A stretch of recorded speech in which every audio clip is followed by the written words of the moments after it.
Sin embargo, Herodes derrotó el propósito de Silo, proveyéndole con abundancia de provisiones. Luego ordenó que la gente de Samaria trajera más suministros y los almacenaran en Jericó. Antígono oyó esto y envió a sus hombres a que lucharan contra los que recogían las provisiones. Entonces Herodes tomó consigo a 5 cohortes judías y a 5 romanas y se dirigió a Jericó, lugar que halló desierto. Dejó allí una guarnición, retirando el resto de su ejército romano a los cuarteles de invierno. Pero Herodes decidió no quedarse quieto, sino que entró en Galilea y la invadió. Expulsó las guarniciones de Antígono y luego asaltó las bandas de ladrones que infestaban las cuevas de Galilea, haciendo descender jaulas desde los bordes de los precipicios. Hombres armados atacaban a los bandidos y a sus familias en las cuevas. Empleaban jabalinas y garfios de abordaje y los quemaban vivos. Herodes se dirigió entonces a Samaria, dejando parte de su ejército en Galilea. Pero cuando se hubo ido, unos rebeldes dieron muerte al general que Herodes había dejado al mando y saquearon el país. Herodes volvió, aplastó la rebelión y multó a las ciudades por 100 talentos.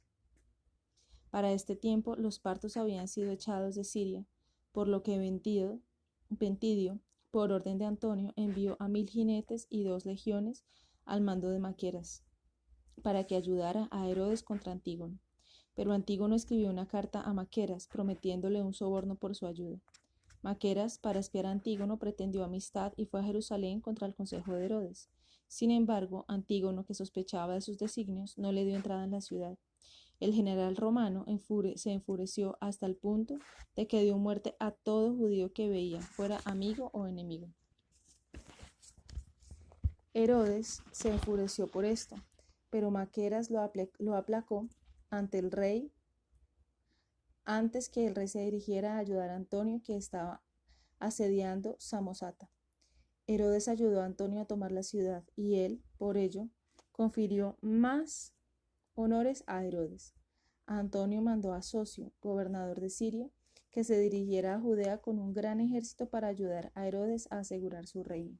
Cuando Herodes salió hacia Samosata, había encargado a su hermano José que no arriesgara una batalla con Antígono durante su ausencia.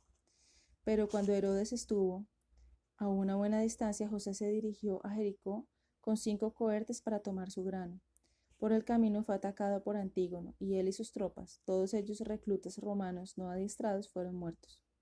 Antígono entonces cortó la cabeza de José de su cuerpo muerto. Ante esta victoria los galileos se rebelaron, ahogando a los partidarios de Herodes en el lago, y una gran parte de Judea también se rebeló. La derrota de Antígono. Volviendo de Samosata, Herodes se sentía consumido de deseos de vengar la muerte de su hermano. Recogió a 800 hombres y una legión romana, se precipitó a Galilea y derrotó a sus enemigos. Luego se dirigió a Jericó, donde fue agasajado por las autoridades, pero terminó el banquete. El tejado se derrumbó y, sin embargo, Herodes fue preservado. Entonces, tanto entonces como a pesar de la herida de jabalina que sufrió en la batalla al día siguiente. Antígono envió un ejército a Samaria bajo Papos, uno de sus generales. Muchos en Judea ahora dieron su apoyo a Herodes, y cuando Papos y su ejército atacaron, Herodes logró una total victoria. Bañándose aquella noche, Herodes escapó por poco a un intento de asesinato. 3 hombres armados que se habían escondido en la casa, se lanzaron corriendo, pasando por el lado del desnudo Herodes, y huyeron, contentos por poder escapar con vida. Al día siguiente, Herodes envió a su hermano Feroras la cabeza de Papos, porque era Papos quien había ejecutado a su hermano José. Luego se dirigió a Jerusalén, levantando su campamento delante del templo. Erigió torres y terraplenes en el mismo lugar donde Pompeyo había asaltado el santuario. Mientras estaba en marcha el asedio, se dirigió a Samaria para celebrar su boda con Mariam, a la que había desposado. Al volver se le unió Socio, con un gran ejército, y juntos prosiguieron vigorosamente en el asedio. Aunque el hambre reinaba en Jerusalén, la ciudad resistió 5 meses. Finalmente, Herodes escogió a 20 hombres que escalaron las murallas y entraron en la ciudad, seguidos por los centuriones de Socio. Pronto entraba todo el ejército en la ciudad y se hizo una terrible carnicería. Tanto los niños de pecho como los ancianos eran pasados a cuchillo, aunque Herodes había apremiado a que se refrenaran, aunque Herodes había apremiado a que se refrenaran. Antígono, horrorizado ante aquella terrible escena, bajó de su castillo y se postró a los pies de Socio, pero el romano se burló de él, aplaudiendo y llamándolo Antígono. Pero a diferencia de una mujer que sería dejada libre, Socio lo arrojó.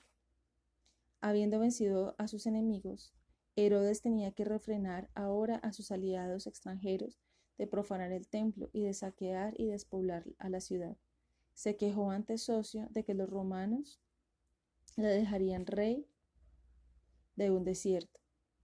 La soberanía sobre todo el mundo era una recompensa demasiado pequeña para la degollina de tantos ciudadanos, le dijo Herodes. Socio le contestó que era justo dejar a unos soldados que saquearan como recompensa por lo que habían sufrido durante el asedio. Herodes prometió entonces recompensar a cada soldado de su propia tesorería. Dio dones generosos a cada soldado y un presente regio a Socio, que luego se llevó a Antígono encadenado a Antonio. Pero Herodes tenía miedo de que Antígono apelara después al Senado romano. Veía en su indignación a Antígono señalando que en tanto que Herodes era un plebeyo, sus propios hijos deberían reinar debido a su linaje real, por lo que Herodes le dio a Antonio una gran suma de dinero como soborno para que diera muerte a Antígono. Antígono fue decapitado y así terminó el gobierno de la línea de los Asmoneos.